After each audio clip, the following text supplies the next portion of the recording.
เขาฝึกวัดปฏิบัติเฮาให้โดยกายวาจาใจเฮานั่นนะฝึกเพราะมนุษย์เฮานี่โทษหลายดีก็คือความเห็นผิดเด้ส่วนใหญ่มันจะเป็นความเห็นผิดนี่หลายคนคือเก่ากับบ่คือเก่าของคือเก่ากับบ่คือเก่าเป็นตาสั่งอยู่นี่เนาะมันบ่สั่นบ่ยาวมันบ่อ้วนบ่พี่มันแต่พอดีแต่ว่ามันบ่พอดีที่คันมันเป็นมิจฉาอีหยังสัมมามิจฉาหรอเฮ้ยบ่แม่นมิจฉาทิฏฐิมันเป็นความเห็นผิดนะความเห็นผิดของเฮานั่นถึงมันเป็นเพิ่นว่าอกุศลนั่นน่ะมันกันเว้าอีกอย่างนึงก็ได้เป็นมันเป็นภาษาบาลีเฮาก็เบิ่งว่าความเห็นผิดเอาภาษาบ้านๆเฮานี่นะคันเฮามองเห็นผิดแล้วมันก็สิ่งใดก็ตามเฮาเบิ่งเกิดเบิ่งผิดบ่แม่นเอาแต่แรงปรารถนาเอาแต่เรื่องกิเลสมาเพราะว่าสิ่งที่มันเกิดกิเลสนั่นเพราะว่าเฮามองเห็นผิดเด้สิ่งที่เฮาเกิดความเศร้าหมองเกิดตัณหาเกิดหยังต่างๆเกิดโลภเกิดหลงหมู่นี่มีแต่เรื่องมองเห็นผิดเบิดเวลามันกันคือเว้าเพิ่นเว้าว่านิระยะเป็นนรกนี่ล่ะคันภาษาแบบบ้านๆเฮาก็นั่นนะยายคันเฮือนี่คุมบ่ใหญ่ปานใดเด้เฮือน้ำเป็ดน้ำไก่น้ำลูกน้ำหลานนี่คือยังพอตื่นเป็นน้ำหลานนี่ล่ะว่าเด้คันแขวมันน่ะนะ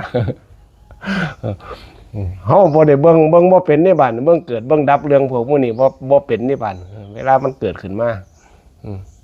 คันเฮาเบิ่งเป็นแล้วมันก็ได้เริ่มเข้าใจในบ้านเพราะว่าเบิ่งเรื่องของปฏิจจสมุปบาทหรือว่าปัจจัยการสิ่งนี้มีสิ่งนี้จึงมีนะมันเกิดขึ้นมันเป็นวงจรในการมันเป็นเหตุปัจจัยนะที่เขา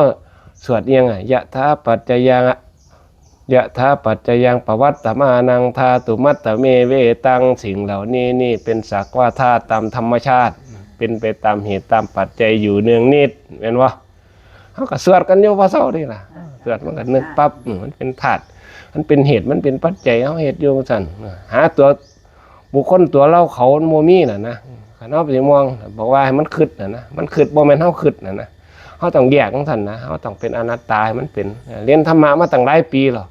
เห็นประบุญเมื่อเช้าเราโอ้สิตนศาสตร์ผู้เฒ่าเฮ็ดจังไดเนาะจังสิอ้อยผู้เฒ่าได้เนาะมันป่าอย่างของนี่ล่ะ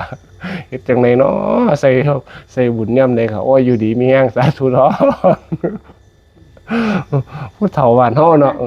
กันได้เขามั่นมาจังซี่ล่ะแล้วย่ำเขามั่นเขาเดือน11จังซี่นะโอ้ยสาธุเด้อไปหาเขามั่นมาสาธุเด้อ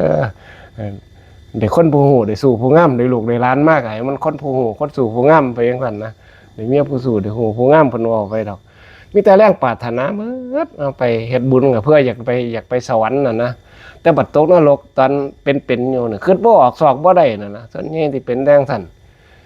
นี่ล่ะเวลาเฮามาฝึกมาหัดเรื่องง่ายๆเรื่องธรรมะจริงๆน่ะมันเป็นเรื่องง่ายนี่เสียธรรมะตั้งซื้อวัดไว้นี่สุพจน์สันติธรรมธาลีสุพจน์นี่แปลว่าเรียนง่ายนี่ย่ายเรียนง่ายบ่หอม